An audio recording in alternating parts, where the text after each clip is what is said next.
खबरों में आगे बढ़ेंगे तो बांग्ला फिल्म इंडस्ट्री में चर्चा का विषय बनी फिल्म खनन 23 का ट्रेलर रिलीज होते ही दर्शकों के बीच खासा उत्साह देखने को मिल रहा है। इस फिल्म में विजय मंडल, जो कि एक स्थानीय कलाकार हैं, मुख्य किरदार निभा रहे हैं। विजय मंडल इससे पहले कई भोजपुरी, क्षेत्रीय बांग्ला एवं हिंदी फिल्मों में अपने अभिनय का लोहा मनवा चुके हैं। तो विजय मंडल ने कहा कि खनन 23 मेरे लिए एक खास फिल्म है। इसमें मेरा किरदार काफ़ी चुनौतीपूर्ण है। दर्शकों का प्यार और समर्थन ऐसे ही मिलता रहे, यही मेरी उम्मीद है। तो स्थानीय कलाकार विजय मंडल की ये फिल्म न सिर्फ उनके करियर के लिए अहम मानी जा रही है, बल्कि क्षेत्रीय कलाकारों को बड़े पर्दे पर पहचान दिलाने की दिशा में एक मजबूत कदम भी है। मीडिया व्यक्ति को अभिनंदन करता हूँ। तो हमारे फिल्म तैयार हो गया, आगे रिलीज होने वाले हैं। कल हमारे रिश्तेदार रिलीज हुआ है। ये आप लोग इसको देखे हुए ट्रेलर को। बाकी हम लोग चाहते हैं जो हमारे क्षेत्र में जो जवाली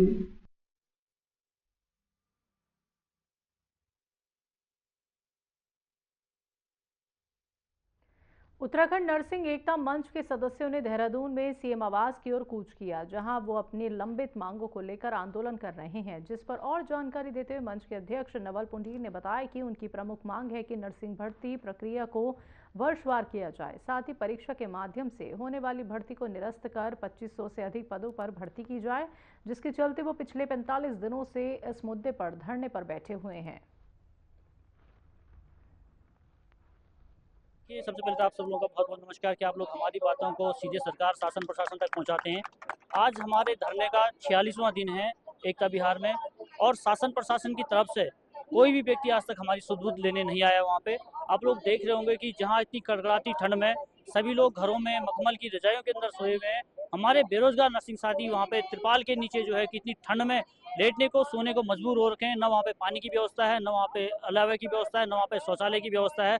लेकिन इसके बावजूद भी कोई शासन प्रशासन से कोई भी व्यक्ति वहाँ पे हमारी सुध लेने आज तक नहीं पहुंचे। 1 महीने पहले भी यहाँ पे कुछ करने के लिए आए थे, नर्सिंग भर्ती सीनियरिटी वाइज जो आज से सरकार ने सन 2020 में और हमसे सीनियरों को दी है। हम ये कहते हैं कि सरकार जैसे भर्ती सीनियरों को दे चुकी है, ऐसे हमारी भर्ती में क्या परेशानी है सरकार को। हमारे लिए ऑन द स्पॉट बोल दिया गया कि एग्जाम होगा। एग्जाम किस बिहाफ पे होगा, जब पहले ही उन्होंने एग्जाम कैंसिल करा। ये भी एग्जाम हमारा 20 में होना था, वो सरकार के द्वारा कैंसिल किया गया है, और आज सरकार के द्वारा ही सीनियरिटी कैंसिल की जा रही है। इससे तो ये होता है कि सरकार का जब मन होगा एग्जाम, जब मन होगा तो सीनियरिटी, ये नहीं होगा। हम ये चाहते हैं कि सरकार 2500 प्लस पदों पे भर्ती निकाले जो एक सीनियरिटी वाइज हो, जिसमें हमारे जूनियर और कुछ हमारे सीनियर्स भी हैं जो बचे हुए हैं, पिछली भर्ती से बचे हुए, वो सब लोगों का नाम आ सके। ये है सर, आज आप देख रहे हो कि कितने सारे नर्सिंग अधिकारी रोडों पर बैठे हैं। ये भी सरकार की लापरवाही की वजह से बैठे हुए हैं। 45 दिन से हमारे नर्सिंग एकता मंच उत्तराखंड के द्वारा एकता विहार में अनिश्चितकाल धरना प्रदर्शन चल रहा है, और तमाम लोग इस सर्द भरे मौसम में जहां अधिकारी, जहां हमारे नेतागण अपने घरों में हीटरों से और ब्लोअर से बाहर नहीं आ पा रहे हैं, वहाँ नर्सिंग एकता मंच उत्तराखंड अपने रोजगार के लिए 45 दिन से इस कड़कड़ाती की सर्दी में कुछ कई लोग हमारे बीमार पड़ रहे हैं। वहाँ पे जो स्वास्थ्य सुविधा, वहाँ पे जो शौचालय की सुविधाएं हैं, जो पानी की सुविधा है, जो अलाव की सुविधा है, इसके विपरीत परिस्थितियों के कारण वहाँ पे रह रहे हैं, उनके बारे में आपके द्वारा देखा नहीं जा रहा है। बड़ा ही निंदनीय और बड़ा ही चिंताजनक विषय है। उसी के तहत हमारे लोगों में आक्रोश है, और जो आज सार्वजनिक मुंडन करने के लिए नर्सिंग एकता मंच उत्तराखंड ने यहाँ कूच किया है, सीएम आवास कूच किया है। अगर आज हमारे पक्ष में कोई वार्ता सफल होती हुई नहीं दिखती है तो सार्वजनिक मुंडन जरूर किया जाए। देश किनारी सड़कों पे। कांग्रेस के प्रदेश प्रवक्ता डॉक्टर प्रतिमा सिंह ने बीजेपी सरकार पर गंभीर आरोप लगाए। उन्होंने कहा कि जीरो टॉलरेंस अगेंस्ट करप्शन की बात करने वाली बीजेपी ऊपर से नीचे तक भ्रष्टाचार में लिप्त है। 2023 में देहरादून को स्मार्ट सिटी घोषित करने के बाद भी शहर गड्ढों में तब्दील है। पब्लिक ट्रांसपोर्ट की बदहाली के कारण अधिकतर लोगों को निजी वाहनों पर निर्भर रहना पड़ रहा है, जिससे शहर में भीषण जाम की स्थिति बन जाती है। उन्होंने पूछा कि मेट्रो, न्यू मेट्रो, सेजधारा चौड़ीकरण और 6 लेन सड़कें कब बनेंगी। सैन्य धाम परियोजना के बजट में हुई बढ़ोतरी में गंभीर गड़बड़ियों का भी आरोप लगाया।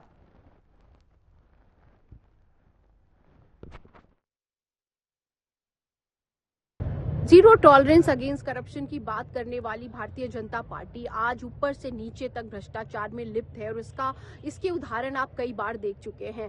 2023 में ही ये प्रदेश और ये देहरादून की मैं बात करूं, इस देहरादून को स्मार्ट सिटी घोषित करने का कार्य पुष्कर सिंह धामी जी ने करने की बात कही थी। आज और फिर ऐसा क्या हो गया कि आज पूरा देहरादून गड्ढों में घुसा नजर आ रहा है। सार्वजनिक परिवहन व्यवस्था इतनी बुरी स्थिति में है कि 85% जो लोग हैं उनको निजी वाहनों का उपयोग करना पड़ता है, जिससे जाम इतना लगता है कि जो है स्कूल से बच्चों को घर आने में 2-2 घंटे लग जाते हैं, लोगों को ऑफिस जाने में भी बड़ी दिक्कतों का सामना करना पड़ता है। इसकी वजह सिर्फ यही है कि सार्वजनिक परिवहन व्यवस्था जो है वो उसकी स्थिति एकदम रसातल पर चलती चली जा रही है। आप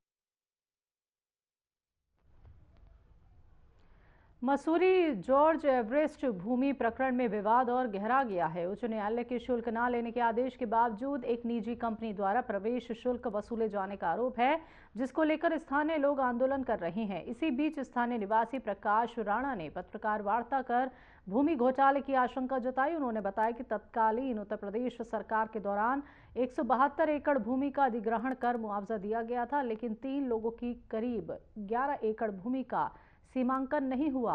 अब इस भूमि को खुर्द बुर्द किए जाने का आरोप है। प्रकाश राणा ने जिलाधिकारी से मिलकर मामले की जांच और जिम्मेदार अधिकारियों पर कार्रवाई की मांग करने की बात कही। 3 तारीख। नमस्कार। आज की ये विशेष वार्तालाप हमने इसलिए रखी है कि जैसा कि हम सबको पता है कि विगत 2 साल से हम लोग जॉर्ज एवरेस्ट प्रकरण को देख रहे थे। उसमें माननीय उच्चतम न्यायालय जो नैनीताल है उसके ऑर्डर भी हो गए हैं कि जो पार्क स्टेट मतलब जॉर्ज एवरेस्ट जाने वाला जो रास्ता है उस पर किसी प्रकार का कोई शुल्क नहीं ले सकते हैं, चाहे वो कोई स्थानीय नागरिक हो या कोई हमारा कोई पर्यटक हो। बिल्कुल सख्त आदेश है। उसको आदेश में स्पष्ट लिखा है, इसमें कोई अपील भी नहीं की जा सकती। तो उसके दिशा निर्देश जो आ चुके हैं सरकार को भी हम लोगों ने दे दिए, स्थानीय शासन प्रशासन को भी दी। लेकिन अब क्या है कि ये खेल तो चलो एक पार्ट हो गया आपका। हमने ये प्रकरण से राजस्व विभाग को और गढ़वाल महाराणा प्रताप की पुण्यतिथि के अवसर पर सितारगंज स्थित महाराणा प्रताप चौक पर बीजेपी कार्यकर्ताओं ने उनकी प्रतिमा पर माल्यार्पण कर श्रद्धांजलि अर्पित की। साथ ही इस मौके पर बीजेपी नेताओं और कार्यकर्ताओं ने वीर शिरोमणि महाराणा प्रताप के बलिदान और राष्ट्रीय भक्ति को नमन करते हुए उन्हें याद किया। आपको बता दें कि इस अवसर पर बीजेपी नेता श्रीपाल राणा ने कहा कि हम महाराणा प्रताप के वंशज हैं और उनका सम्मान करना हमारा कर्तव्य ही नहीं बल्कि गौरव भी है।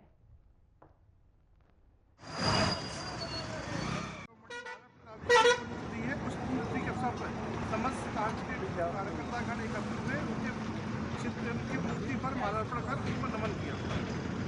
संदेश ये देना चाहते हैं महाराणा प्रताप जी ने चाहे कुछ भी हो गया सम्मान से समझौता नहीं किया है, चाहे उन्होंने घास की रोटी खाई है, चाहे जंगलों में रहे, लेकिन सम्मान से कभी समझौता नहीं करना चाहिए।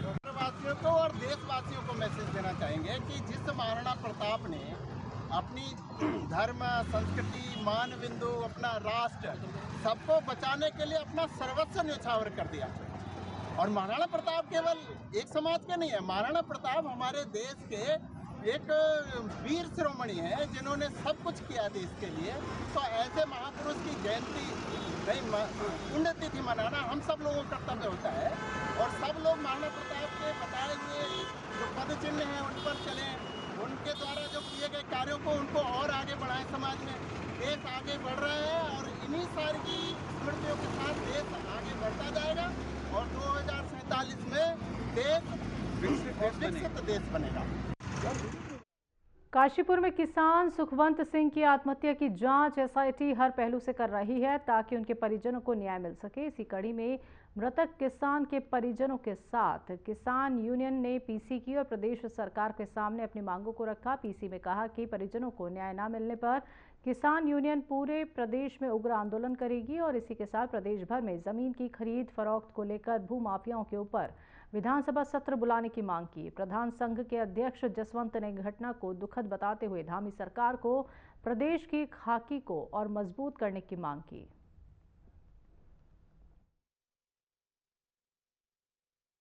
देखिए प्रेस थी क्योंकि जिस दिन ये सुखवंत भाई का मामला हुआ, मैं तो शहीद किसान सुखवंत सिंह ही कहूंगा, हमारी ओर से तो शहीद हैं वो। तो उस दिन कुछ बातों को लेकर परिवार की और प्रशासन की बातचीत हुई थी, तो मैंने उन्हें 19 तारीख तक का समय दिया था कि भाई मैं परिवार उसके बाद परिवार के पास आऊंगा, और अगर परिवार की सहमति होगी तो ठीक है, नहीं तो मैं हाईवे को ब्लॉक करने का काम जो है वो करूंगा। लेकिन अभी बातचीत हुई, आपने भी सुना कि अभी तक की कार्रवाई पर जो है परिवार जो है भरोसा कर रहा है सरकार पे, और वो पूरी तरह से कॉन्फिडेंट है।